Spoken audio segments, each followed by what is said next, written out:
And now, it's time for another Dice Tower review with Tom Vassell. Hey folks, every once in a while I like to take a look at older games that I have still in my collection and explain why I do so. Today we're going to take a look at a game from Out of the Box Games called Snorta.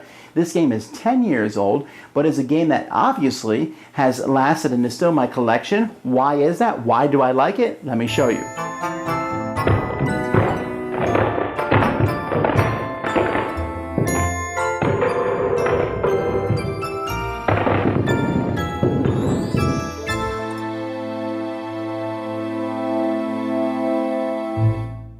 At the beginning of the game, each player takes a barn, these plastic barns, and places it in front of them so that the door is facing them.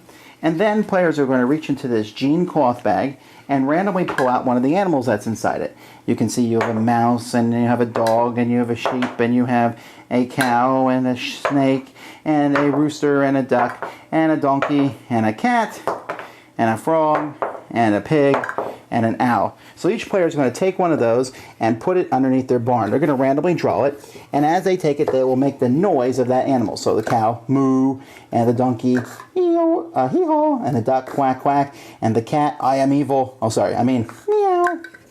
And so each player will make those sounds. The players are going to be playing with a deck of cards here. They're going to be split evenly amongst all the players, playing with the leftovers discarded. So you have a deck of cards.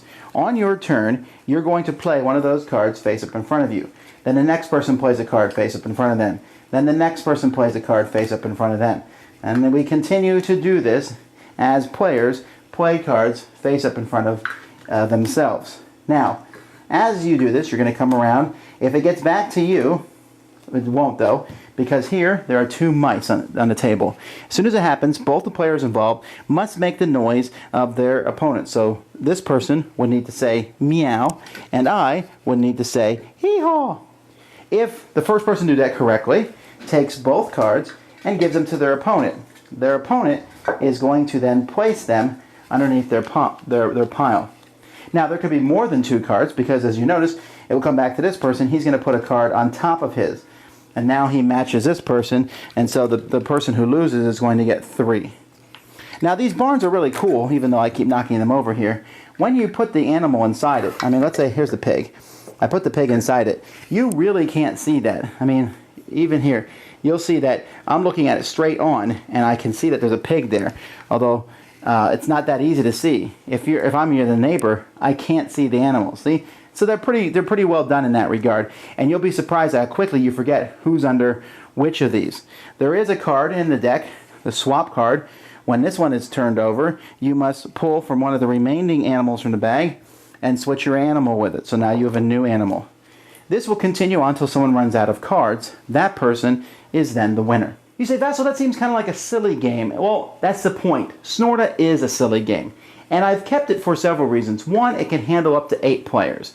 2, it's really easy to play, and it sounds dumb as all get out, but when you play, it is very entertaining. There's obviously some memory involved. As you, okay, they have a cat, they have a dog, but it's funny because you're not shouting dog, you're shouting woof, or bark, or yip yip. Yip yip is not the sound a dog should make. Woof.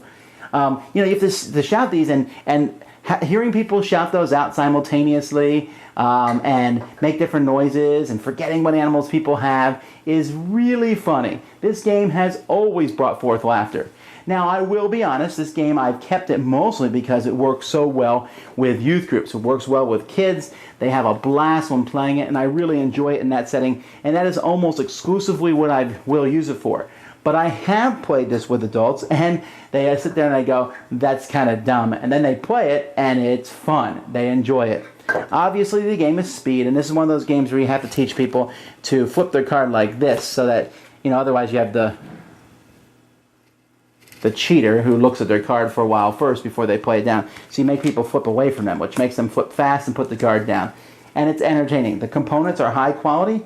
If you can find this game and you have groups of kids, this game works with little kids. It works well with teenagers, and everyone likes it. Their initial reaction is almost always, nah. And when they're done, that was really fun. So in that setting, I think it works really well That's Snorta. Thanks so much for watching the Dice Tower videos. Find more great videos and reviews as well as our top-rated audio podcast at Dicetower.com. You can also find other great shows at Dicetowernetwork.com. I'm Eric Summerer, and you've been watching The Dice Tower. The Dice Tower is sponsored by Cool Stuff Inc., where you can find great games for great prices. Cool stuff in stock. Check them out at CoolStuffInc.com. Shut the door! There.